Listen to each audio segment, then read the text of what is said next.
Hey guys, Dave Norona here, and we are currently in Squirrel Cove, and we haven't done an update in a while. So we met up with some awesome friends with Squamish in Gorge Harbor, and that's just on Cortez Island. And then we spent time at the dock, and it was super fun. And then we made our way to Tinnitus, which is a really awesome anchorage that has Unwin Lake. So some of these anchorages, like where we are, they have really cool things. This one has a lagoon that when the tide goes up, the river goes down into the lagoon, and when the tide goes down, it comes out. And so you can kind of surf down there on your paddle boards or in your life jacket. And Tinnitus has an Unwin Lake, which is absolutely awesome, and great cliff diving there, so all the kids loved it. And then we went to Roscoe Bay. Now Roscoe Bay is quite unique because you punch through this small hole where it narrows, and you have to go through it mid or high tide, and then it opens up to this beautiful bay, and it has Unwin Lake. And so we spent some time there, and then we went up to Walsh Cove. And Walsh Cove is amazing because it has a lagoon that when it fills up, it's super warm. And the prawning has been amazing up there. And we then made our way back down to Refuge Cove and for ice cream and a reload of water, and now we're at Squirrel Cove. And one of the questions I get a lot is, how is the water so warm up here? Because this water up here is the warmest water north of Baja California.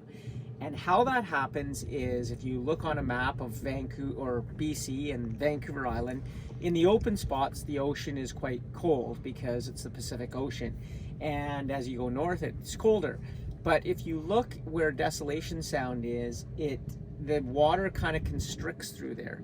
So it doesn't move as much as it does in the wider spots, say at the lower Vancouver Island where the Gulf Islands are. And so what that does is it creates less movement for the water, and therefore it gets warmer because it heats up, one, from the tidal flow. So the tide here can be up to 16 to 18 feet. And so all the rock gets super hot. So when the tide comes in, it warms the water on that rock. And then also the lakes around here empty into the ocean, and those lakes are quite warm as well. So there's many factors that make this water the warmest water north of Baja California, and we've had water as warm as 80 Fahrenheit. Normally it sits anywhere from between 72 up to 78.